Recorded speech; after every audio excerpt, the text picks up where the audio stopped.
Hola Ana, buenas tardes. Soy tu alumna Marta Saiz Carrascal de la clase de Higiene Bucodental B del turno de tarde. Y en esta grabación vamos a explicar el tema 20 que trata sobre las actitudes y los estados emocionales en pacientes. Y bueno, para ello vamos a comenzar por la intro.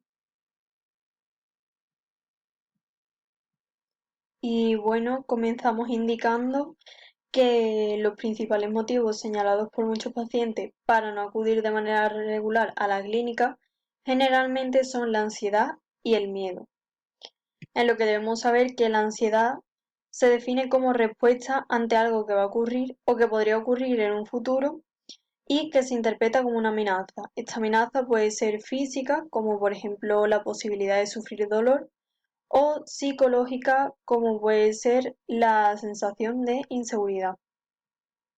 Además, sabemos que la clave para detectarla y controlarla está en la interpretación de cada circunstancia. Entre los síntomas físicos de un paciente que puede padecer ansiedad, los principales son los siguientes. Por ejemplo, taquicardia, que es el ritmo acelerado de las pulsaciones, disnea, que es la sensación de falta de aire, también temblores, sudoración. A nivel psicológico, el paciente puede estar inquieto e inseguro y además sentirse agobiado. En cuanto al miedo, sabemos que se trata de una emoción que aparece al interpretar una situación como peligrosa y que ambos, tanto la ansiedad como el miedo, son motivos de etiología multifactorial, es decir, se puede dar tanto por la edad como por factores socioeconómicos. También debemos saber que las personas más propensas a tener estos síntomas, como son la ansiedad y el miedo, son los niños y los adolescentes. Y bueno, con ellos acabamos el apartado de la introducción y vamos al siguiente, que es la parte 1 de la comunicación. Comenzaremos por saber que cada vez se le concede una mayor importancia a las acciones de educación para la salud oral. Con ello nos referimos a la promoción de la salud y también a la prevención de cualquier enfermedad. Sabemos también que el higienista bucodental participa en programas de educación para la salud, ofreciendo pautas de comportamiento a los pacientes para que de manera voluntaria las incorporen a su forma de vida y así incrementen su potencial de salud o también que recuperen la salud perdida. En el proceso de comunicación, esto se trata del intercambio de información entre dos o más personas que establecen un contacto. Y sabemos que en él intervienen el profesional vinculado con la salud y la persona receptora del sistema de salud, que coinciden en un mensaje que tiene un significado común para ambos. También debemos saber que para que se dé este proceso de comunicación deben existir varias partes, entre ellas el emisor, que es el que elabora y transmite una información. Por tanto, es la persona que comunica algo.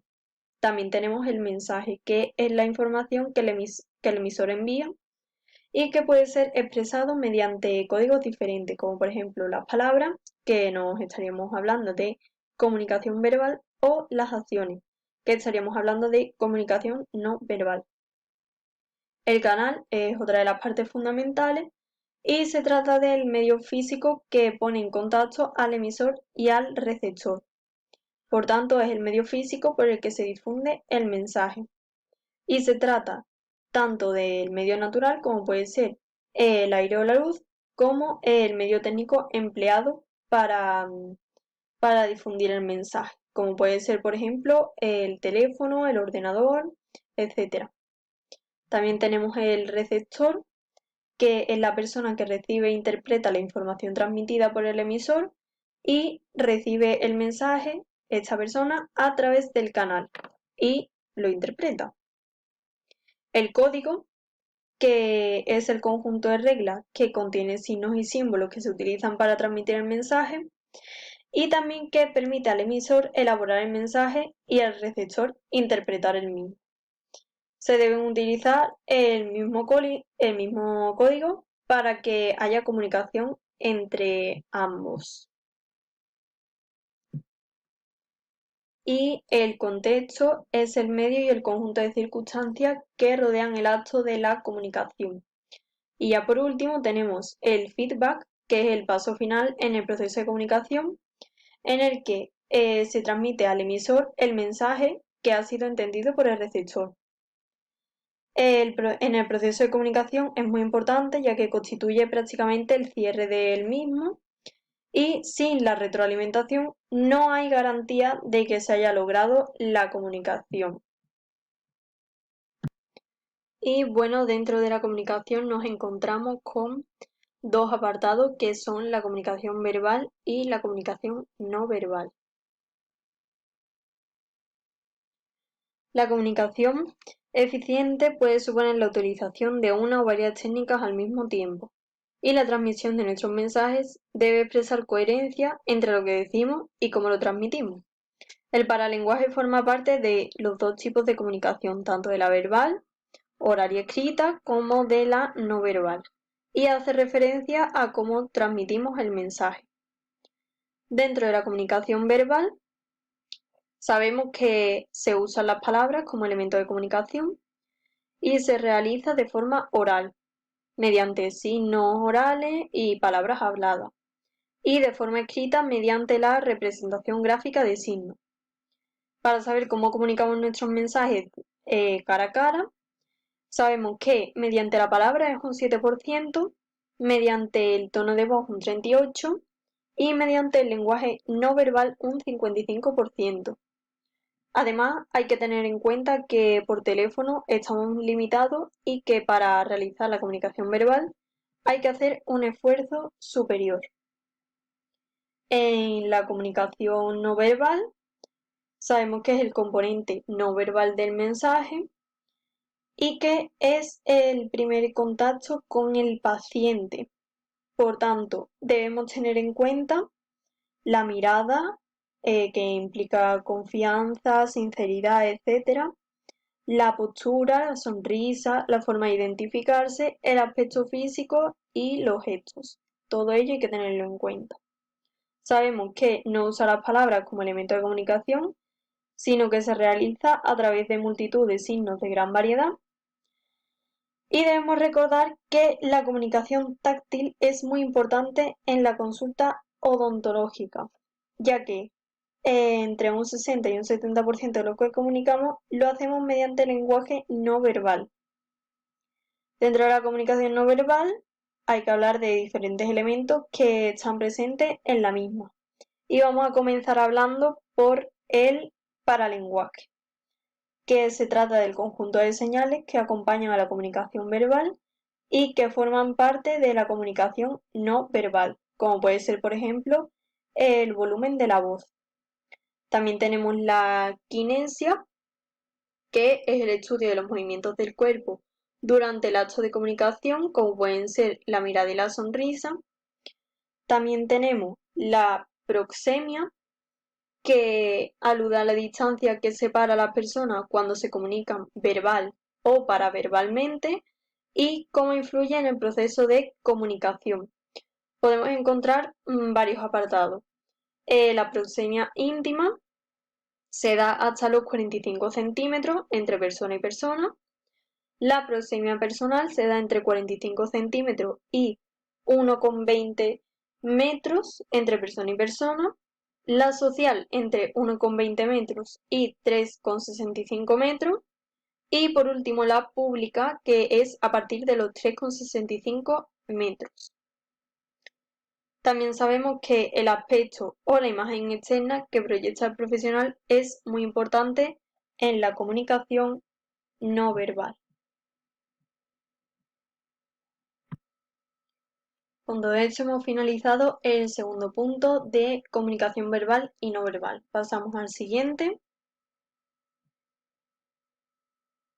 Salimos de la primera parte de la comunicación y entramos en la comunicación parte 2,